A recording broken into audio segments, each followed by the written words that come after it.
Right now, it takes gunfire at the ocean front for the second year in a row. College Beach weekend turns violent. And that is our top story this Monday night. I'm Regina Mobley. And I'm David Ahn. We kept you covered all weekend long. Here's what happened Friday night. One person was hurt after a shooting near the convention center. Saturday, a woman was shot in the neck right on the boardwalk. Hours later, more gunfire. This time, 2 people were badly hurt. All of this as dozens of people were arrested. 13 News Now reporter Megan Shin is live at the ocean front with the hard lessons learned from the weekend. David, Regina, one thing I keep on hearing from people out here is how impressed they were with the police presence off Atlantic Boulevard. People told us that they saw police lining up and down here where we are walking right now. But still, the community says that 4 shootings were far too many, so they expect to have more for next year and better set up for next year. The only thing different I noticed was a lot of people, just a lot more people, a lot of younger crowds. Virginia Beach police say more than 15,000 people showed up for College Beach weekend this year.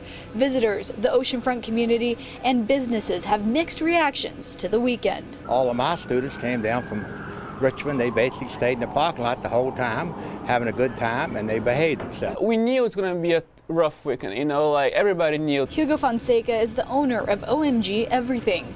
We introduced you to him last Tuesday before the college students arrived. We're both super tired. We did like 16-hour shifts, No matter who we spoke with, though, they all suggested to us that students need an organized event to participate in during the annual oceanfront visit. Because that's all they do. They walk up and down the strip and drinking a lot. Marching up and down the street, that was like we was in Miami or something. It was like 60 degrees. North Carolina resident Regina Radola says next year's College Beach weekend needs to be more family friendly. Music, everybody loves music, and there really didn't have anything like that around here. Maybe do like a beach concert. Fonseca agrees. He says the sea of students deters families. That's definitely hurting a lot of businesses. Students tell me they think any event would help cut down on crime. They definitely should have some, because they know it happens. They know the weekend that it happens. Make the concert free, maybe pay the local artists a little something. Pharrell, maybe? That would be super dope. Or even Missy Elliott, or even Timbaland could come down here too. I'd be down for it.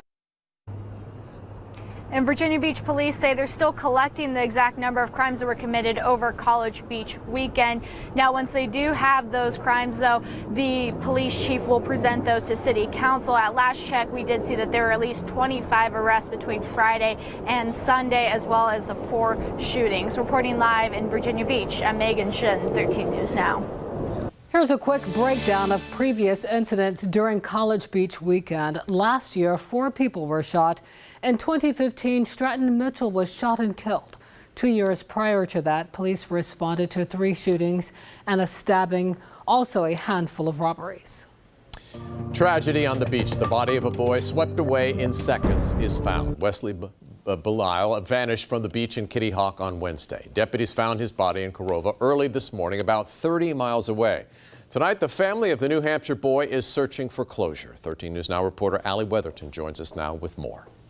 David, it's a tragic new development tonight. His family is making arrangements to bring Wesley back to New Hampshire. Within the past hour, the ABC station in Manchester got a statement from the family. It says in part, Wesley was excited to visit the state of North Carolina. We also went on a wild horse tour in Corolla. He loved bouncing on the dirt road, the dunes, and seeing the wild horses.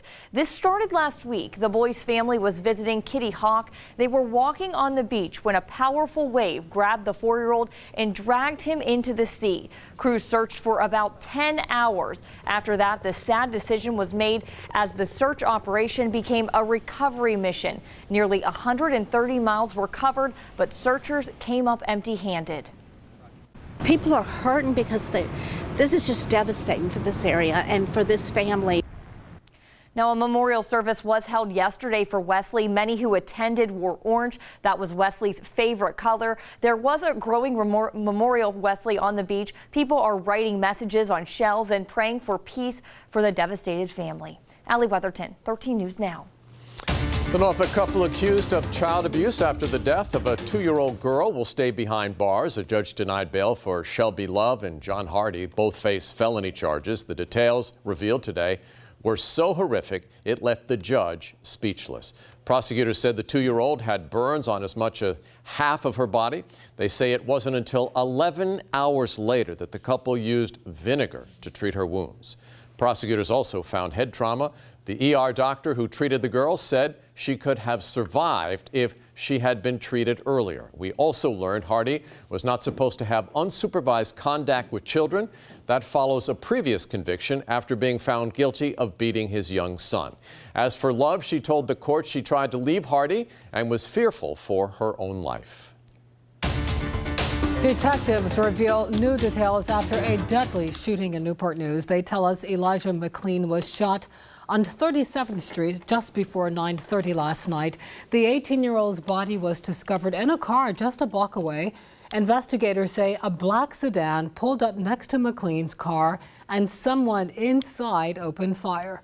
No word yet on who pulled the trigger. Prosecutors say it was a drug deal gone wrong. 2 people found shot in the head in Virginia Beach in a home. Now 1 suspect faces a judge. Leonard Morrison is accused in the death of John Rathjen and Rayvon Miles. Morrison's trial started today. 13 News Now reporter Jacqueline Lee just stepped out of court. She joins us now live with new details.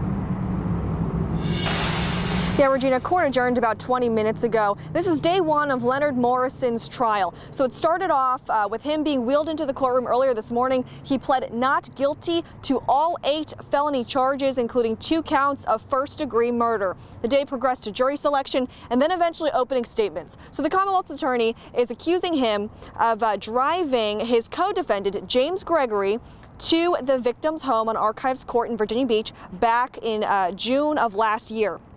They say that Gregory was selling one of the victims some Xanax. They say Gregory entered the home and eventually shot both victims, 28-year-old John Rathjen and 23-year-old Rayvon Miles. Then they say Morrison followed in next and fired the final shots, shooting both victims in the head that resulted in their deaths. The defense attorney argued that there is absolutely no DNA evidence tying Morrison to the murder, and there's absolutely no proof of who shot who. So the defense was arguing that once the jury saw all the evidence, they would clearly see that Morrison is not guilty of 2 counts of first-degree murder, as well as the 6 other counts involved as well. So after the opening statements, there were eyewitness testimony. That included the neighbors who heard the shots fired the night of June 10th of last year, as well as forensic specialists, the different kinds of pieces of evidence that they found the night of the murder, as well as they presented pictures of the crime scene to members of the jury. So tomorrow will be day 2 of the trial. We're expected to hear from members of the Hampton Police Department. Of course, we'll have updates for you guys on 13newsnow.com. Live in Virginia Beach, Jacqueline Lee, 13 News Now. New at 6, a progress report on the carrier Kennedy. Newport News Shipbuilding released this video today. They tell us the carrier is 75% complete structurally. First parts of the flight deck are taking shape, including one of the generators for the electromagnetic launch system. The Kennedy is the 2nd Ford-class carrier. It's expected to be delivered to the Navy in 2022.